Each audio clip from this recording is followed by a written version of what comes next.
Welcome to Kenton Teaches. Enjoy the video.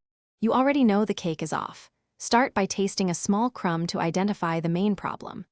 If it's underbaked, preheat the oven to 325 degrees and prepare a shallow pan for a water bath.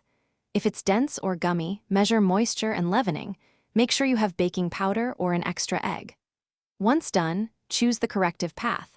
Bake through moisture balance or structural repair and gather the specific ingredients and tools for that route. You'll now perform the hands-on fixes. For underbake centers, tent foil to protect crust and finish baking slowly so the interior sets without burning. If density is the issue, whisk 1 egg white to soft peaks and gently fold to introduce air or sift and gently fold in a tablespoon of flour to rebalance. For a collapsed cake, level the top, spoon in a simple syrup or mousse to restore moisture, and press the edges gently to support the filling as it chills. You're finishing strong. Cool the cake on a rack until barely warm, then chill so fillings set and crumbs stabilize. Make sure you don't frost a hot cake. Spread ganache or buttercream to mask minor flaws and improve mouthfeel, pressing crumbs into a crumb coat first.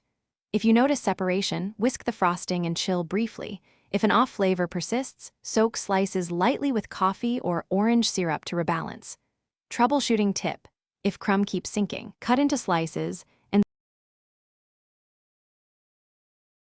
Thanks for watching. Please subscribe if this video was helpful.